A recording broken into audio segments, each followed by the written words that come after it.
And all the machlokas are over. Yeah, Baruch Hashem. 47. Halavai. Okay, 47. Gam, chapter 7. Let's continue.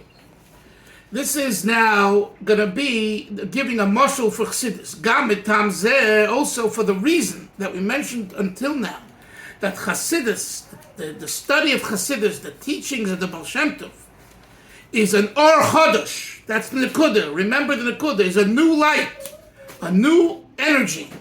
Nimshal l'teres Chasidus. That's why Chasidus has been compared l'shemen to oil. It says that shemen is rozen de rozen, secrets within secrets. There is secrets of the Torah, and then there is secrets within secrets.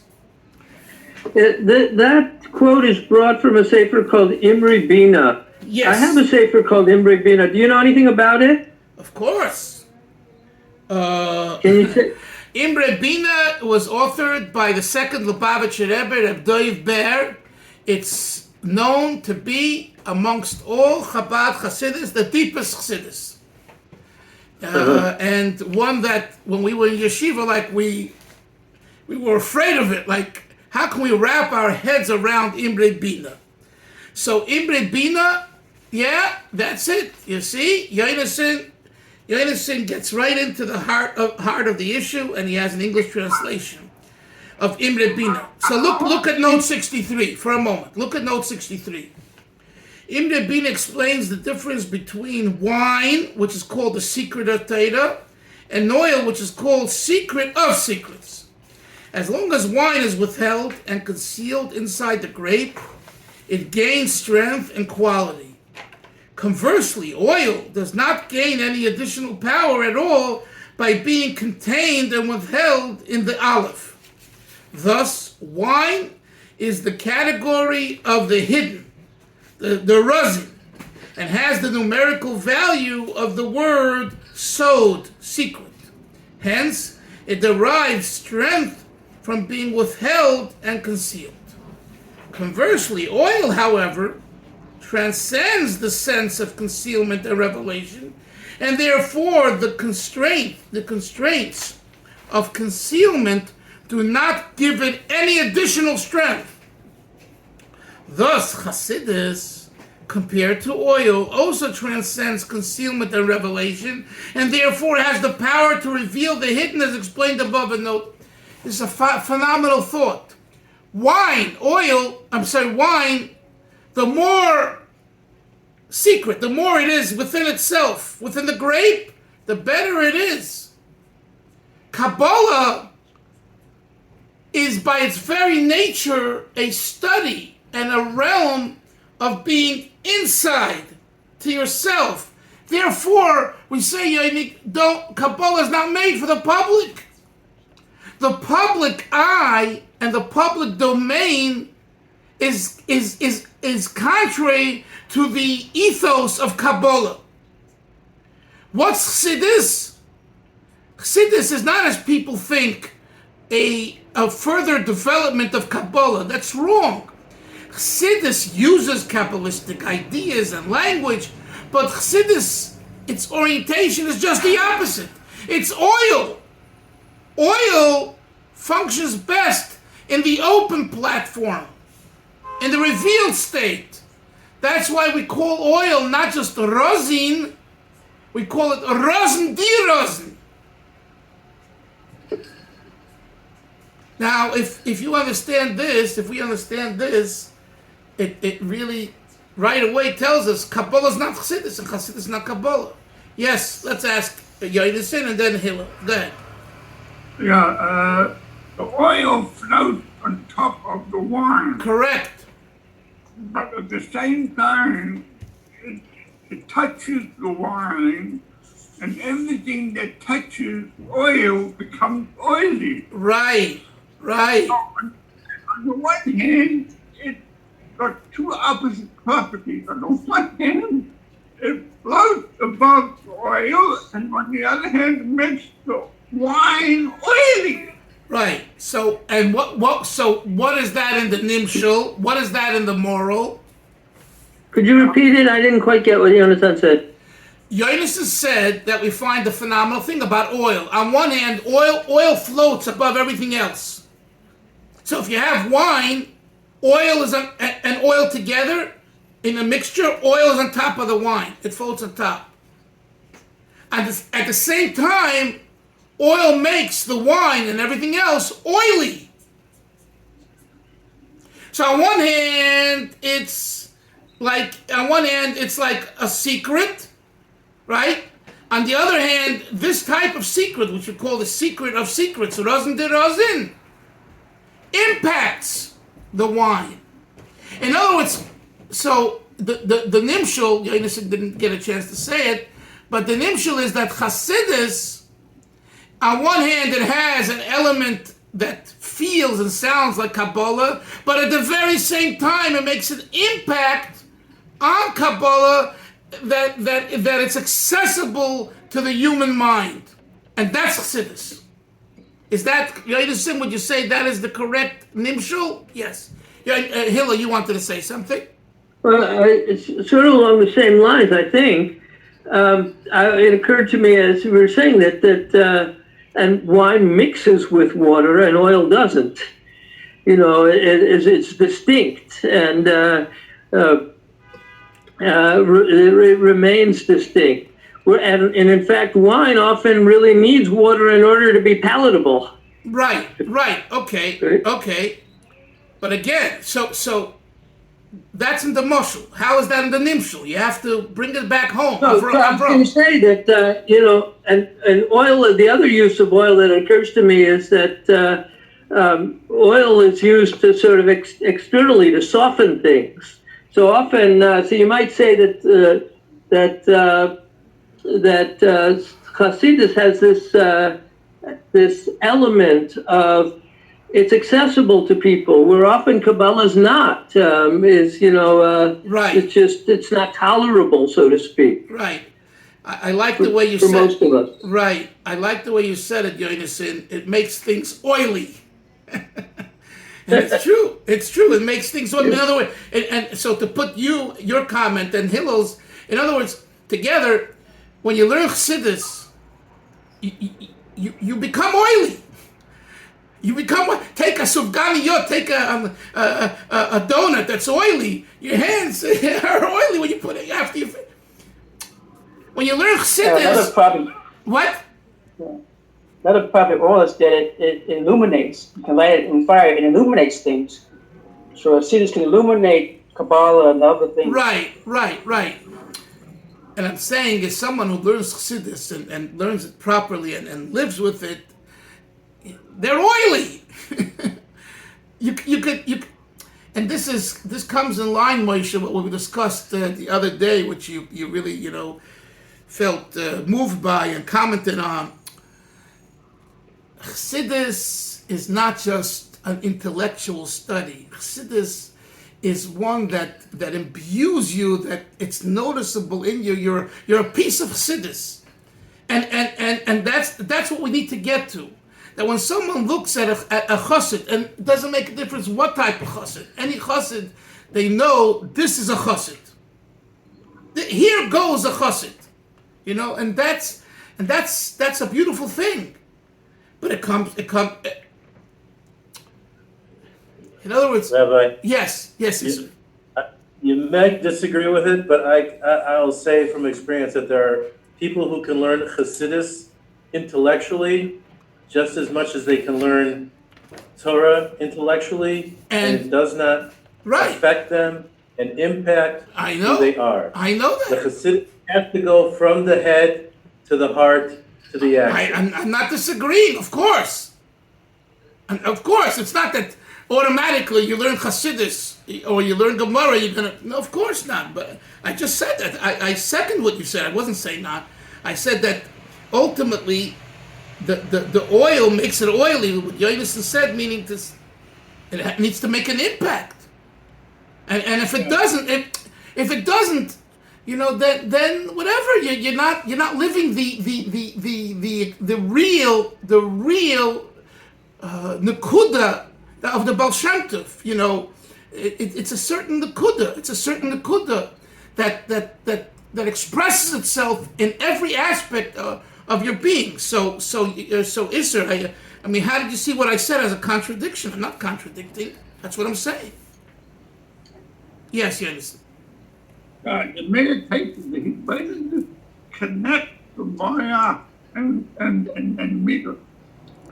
Yeah, but you have to be willing to meditate. You have to be willing to be misbinded. you have to be willing to put aside your yesh and your ego and your and everything else and just live. But Isser, at the same time, if you don't learn, if you don't think, if you're not misbinded, then you don't have the platform to where the Mashpia comes in, because you need a Mashpia to help integrate what you're learning intellectually with the practical. Yes. And I think that the failure in some people is they learn it without a Mashpia. Yes. And it okay. remains in abstraction. That's true, but until you get a Mashpia, until you're able to go to a shiur, you need to learn Chasidus. You need to learn. But ultimately, yes, that's why the whole idea of a Mashpia, and the Rebbe, you should know, in the 80s, revived something that was done during the time of the Alter Rebbe, where they had Mashpiim going around in the Shtetlach and coming in and not just teaching, but offering guidance and working with people. And over the years, because of all the difficulties we had, in the community with the pogroms and everything else, communists and all that, it was kind of forgotten. And the Rebbe said, and he appointed people in Crown Heights, just as an example, which is, the hub of Chabad, and the Rebbe said, you guys, and the Lubavitcher Rebbe is here, He says, I'm sorry, you need Mashpiyim. I grew up hearing from Chassidim like this. What a Rebbe does and teaches is on one realm, on one level, and in a way, it's distant from us. We need it, but you need a Mashpia. So it's exactly what you're saying, Isser. In other words, and in a way, what Hasidim said and did and shared was closer to the person. It's who we are. We're in the community, A Rebbe is a tzaddik. He's giving the world or, and we look to benefit from it. But practically, you need guidance. And the Rebbe, in a way more than the other Rabbeim, he taught this message. Yedidim Mavinim, experts, Rabbonim, Mashpiyim. In other words, you want to know how to implement what you're learning? That's exactly what you're saying, yes, sir. Get yourself a Mashpia. And there were times, you can see it on the videos, where people went over to the Rebbe Sunday for dollars, and they said so-and-so, my Mashpia said, and the Rebbe said to them quietly, find yourself another Mashpia. So that comes from a Rebbe, you know what I'm saying? So that's a soul thing, where the Rebbe says, hey, as nice and as your Mashpia is, I see something about your neshama that needs a different tikkun, a different bira, a different mahalach. But that's, that wasn't it wasn't. But generally speaking, and this is a big issue. This issue, I'm glad you brought it up, Isser, is a big issue in the community, in Chabad and outside of Chabad, but in Chabad in particular, because since the Rebbe called for it, and I know from my daughters, there was a stigma attached. You have a Mashpia. In other words, it was so kind of beaten up, Mashpia, that it became a stigma for a girl or a particular girl or boy to have a Mashpia. Someone, that means something's wrong, and that wasn't at all the situation that the Rebbe spoke about. It wasn't something's wrong. To help you implement the seichel into the midas, into behavior, as we've been discussing, Mashpia is important. And the issue is, Who is the Mashpia? What is the criteria for a Mashpia? Right? Can anyone take the mantle of being a Mashpia? Well, superficially, yes. But the Pnimius, I mean, it's just like, a social worker, psychologist, psychiatrist. A person needs to know what they know and they don't know. The other day, someone, was speaking to me, a young man, about issues, and I felt he needs medicine because he's depressed. I right away called some organizations. That's not my field.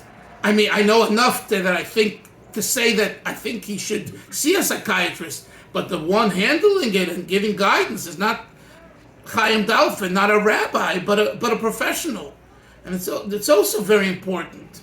And this is where it gets very, very tricky. Look, with just COVID and all that, right?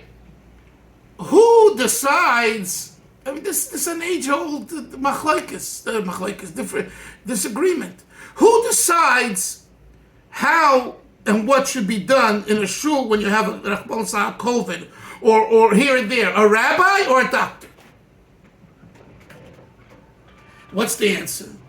The Torah says v'rape yirape, so a doctor in conjunction with Torah comes and gives the final, and I think, tell me if it's different in Eretz Yisrael, but in America, I think the Rabbanim, most of the rabbis, and also in the Hasidic community, at the end of the day, they sought counsel from the professionals, the medical professionals, and they then gave their ruling, which I think, is the right thing. But you've had this issue, you've had this disagreement throughout. The Rebbe, when he wasn't well, right? There was a disagreement. Rabbi Soloveitchik, there was a disagreement. When a scholar, when a Talmid Chacham, when a tzaddik, do you bring him out? Do you not bring him out? Do you show him to the public? Do you hide him from the public? You have these issues. Yes, you're innocent. I'm sorry. You wanted to say something. Yeah, I do. I heard from Rabbi Potier, he said that one of the criteria of getting a Mashpia is just to have a little bit more Yiras Shamayim than you. I would say not just a little more Yiras Shamayim, lots of more Yiras Shamayim. But also, I have to say this. You have to get someone who has smarts. If you get a Mashpia who's a fool, it's a bad situation. Do you understand what I'm saying? You have to be street smart. There were certain people over the years that Rebbe sent people to them because they were smart. Like a Mendel Futterfass, right? A Rabbi Hutner. These were very smart people, streetwise, you know what I'm saying?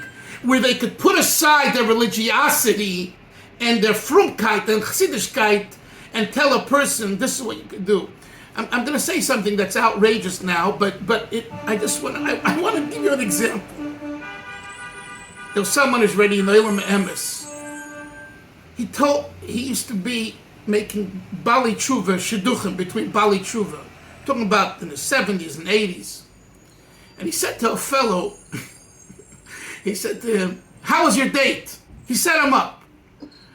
And the guy was, about Tshuva, and he was very frum, and he said, nah, I didn't care for her. So then he said to her, did you give her a kiss? And about Tshuva, he says, what? That's the way I lived and behaved before I was religious, before I was frum.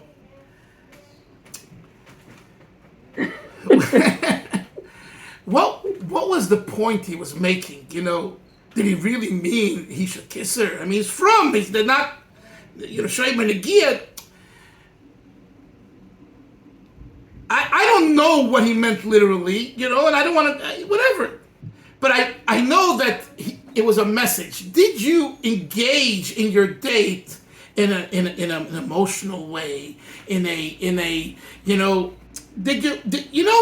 two people are meeting? Or did you say, hey, I'm on a date. The Torah says I should meet someone, and here's the script, and this is what I'm doing. Well, naturally, if that's what you're doing, you're going to walk away saying, I don't care for her, and next.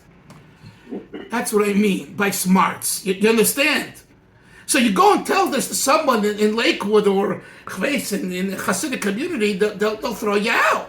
Like, you are the one setting up people where you're telling them to kiss the girl on a date? What are you, this is a frum community, right? Do you understand? You need to have seichel. You need to have smarts. That's all I'm saying. So, Yonis, I'm saying, Yiras Shamayim